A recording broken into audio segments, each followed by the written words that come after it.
ఈ కాలేజీని పొద్దుటూరులో పశువర్ధక కాలేజీని తీసుకురావడం జరిగింది. ఇక్కడ నుంచి బయట ప్రాంతాల నుంచి వచ్చిన వందల మంది ఇక్కడ నుంచి చదువుకొని మన దేశంలోనే కాకుండా వేరే దేశాలలో కూడా పోయి డాక్టర్లుగా పనిచేస్తున్నారు. కాబట్టి ఈ కళాశాల నేను అనుకుని నిర్మాణం చేసిన దానివల్ల నాకు చాలా సంతోషంగా ఉంది. కిసాన్ మేళా సందర్భంగా రైతులకు మెలకువలు నేర్పించాలని, మన వ్యవసాయంలో కానీ పాడి పరిశ్రమలో కానీ అత్యధిక దిగుబడి సాధించాలని ఒక మంచి ఉద్దేశంతో ఈ కిసాన్ మేళా ఏర్పాటు చేయడం జరిగింది. కాబట్టి మనం అందరం రైతులందరూ పూర్వ పరిస్థితుల్లోనే ఇంకా వ్యవసాయం చేస్తున్నాం, పూర్వ పరిస్థితుల్లోనే ఇంకా పాడి పరిశ్రమ జరుగుతూ ఉంది. కాబట్టి ఈ కొత్త మెలకువలు మనం తెలుసుకొని పంటలు పండించడంలో కానీ పాడి పశువులను పాలు ఎక్కువ పెంచడంలో కానీ మనం అందరం కొత్త మెలకువలను పాటించాలనేది కిసాన్ మేళా యొక్క ఉద్దేశం. ఇక్కడనే పుట్టినాం, ఇక్కడనే పెరిగినాం, ఇక్కడనే చనిపోవాలని అనుకుంటుంటాం. కాబట్టి గ్రామీణ ప్రాంతాల నుంచి చదువుకొని పోయిన అధికారులందరూ గ్రామాలలో ఉండాలనుకోవడం వల్ల అందరూ పొద్దుటూరుగా పోతున్నారు. గ్రామాలలో బాగుంటుంది అనేది ఎవరు ఆలోచించకుండా ఏ చిన్న ఉద్యోగస్తుడు కూడా ప్రతి ఒక్కరూ పోతున్నారు, ఉద్యోగం చేసే వాళ్ళందరూ.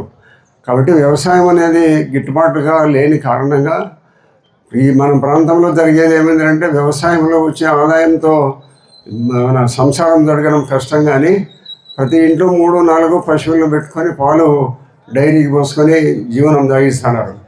కాబట్టి మనం అందరం కూడా గ్రామీణ ప్రాంతాల్లోనే ఇటువంటి పట్టణాలకు అందించేటి బట్టతో సహా పాలతో సహా ప్రతి ఒక్కటి గ్రామీణ ప్రాంతాల్లో ఉత్పత్తి చేసేది పట్టణాలకు పోతుండే.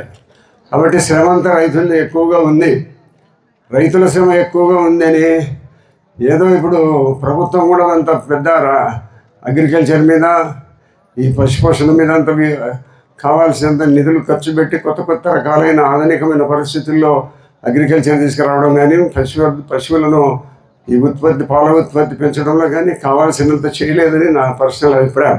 ఇప్పుడు మన భారతదేశం ఏం జరుగుతుంది అంటే ప్రపంచ దేశాలని చంద్రుడి మీద పోయి దిగుతున్నారు, మనం కూడా దాంట్లో పోటీ పడుతున్నాం, పడాల్సిందే. ప్రపంచ దేశాలలో మంది పెద్ద వ్యవసాయక దేశమైనా కూడా చాలామంది వ్యవసాయం చేస్తున్నారు. గ్రామీణ ప్రాంతాల్లో గిట్టుబాటు లేక కొంతమంది భూములు అమ్ముకుంటున్నారు, కొంతమంది సొంతంగా కష్టపడే వాళ్ళు బాగానే ఉన్నారు. కాబట్టి వ్యవసాయం అనేది రైతు అంటే అందరికీ చిన్న చూపుగా ఉంది. ప్రభుత్వానికి కానీ ప్రభుత్వ ఉద్యోగస్తులకు కానీ, అంటే వీళ్ళని కాదు, ప్రభుత్వ ఉద్యోగస్తులకు తాలూకా ఆఫీసుకు పోతేనో పోలీస్ స్టేషన్కి పోతేనే రైట్ అంటే ఒక రకంగా చిన్న చూపు చూస్తున్నారు. రైతు లేని దేశం లేదని వాళ్ళకి తెలియడంలే. తినే తిండి ప్రతి ఒక్కటి బట్ట మనం గింజలు నూనె అన్నీ మనమే పంపిస్తున్నాం. కాబట్టి వాళ్ళకు ప్రజలకు అధికారులకు రైతులంటే గౌరవం లే. కాబట్టి మన బతుకు మనం పండించే పంటలు దేశానికి అందిస్తున్నాం. పాడి పశువు అన్నీ కూడా ప్రతి ఒక్కరూ మన మీద ఆధారపడి పల్లెల మీద ఆధారపడే పట్టణాల్లో జీవిస్తున్నారు. కాబట్టి మనం కూడా గౌరవంగా మనం ఫీల్ కావాలి. మనం గౌరవమైన బతుకుతాము.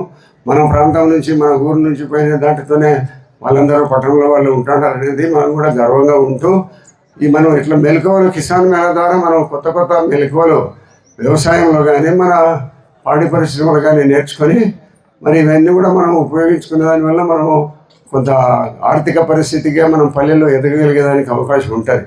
కాబట్టి మీరందరూ కూడా ఈ కొత్త మెలకువలు నేర్చుకొని మనం భవిష్యత్తులో ఆ మెలకువల ద్వారా మనం అధిక ఉత్పత్తి పండించదు కానీ అధికంగా పాలు మనము పెంచేదానికి కానీ మనం ప్రయత్నం చేయాలి. ఈ వెటర్నరీ కాలేజీలో చదివే పిల్లలందరికీ నా యొక్క సలహా ఏముందంటే, ఇప్పుడు పశువులు అనేది మనిషికి ఎంబీబీఎస్ డాక్టర్లు ఎంఎస్ ఎండీలు ఉంటుంటారు, మనుషులకు చూస్తారు వాళ్ళు మనిషి పోతే నాకు ఇక్కడనే వస్తుంది ఆడనొస్తుంది, జ్వరం వస్తుంది, దగ్గు వస్తుంది, ఇంకోటి వస్తుంది అని మనిషికి చెప్పగలడు. పశువులు చెప్పలేవు. మనం డాక్టరు నైపుణ్యతతో ఆ జబ్బును గుర్తించాలి. ఆ నైపుణ్యతతో దానికి జబ్బును గుర్తించి దానికి చికిత్స అందించాలి. కాబట్టి నోరు లేని పశువులకు మనం వైద్యం చేసేది దేవుడు ఇచ్చిన మంచి అవకాశంగా మీరందరూ ఫీల్ కావాలని నేను మనస్ఫూర్తిగా కోరుకుంటున్నాను.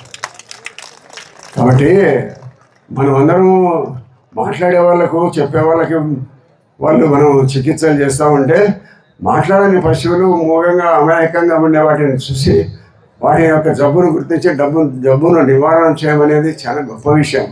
మీరందరూ ఈ ప్రొఫెషన్ ఎన్నుకునే దానికి మీకు అందరికీ మనస్ఫూర్తిగా ధన్యవాదాలు తెలియజేస్తూ, ఇక్కడ చదువుకునే విద్యార్థులందరికీ కూడా భవిష్యత్తులో ఇంకా ప్రభుత్వము కొత్త కొత్త పాడి పరిశ్రమలు కానీ అగ్రికల్చర్లో కానీ కొత్త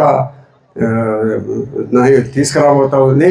మీ వివాహాది శుభకార్యములకు, పుట్టిన రోజులకు, మీటింగులకు అత్యాధునిక సదుపాయాలతో ప్రొద్దుటూరు వాసవి సర్కిల్ వద్ద నుంచి అతి సమీపాన మీకు అందుబాటు ధరలలో happy banquet AC function hall మీకు స్వాగతం పలుకుతుంది.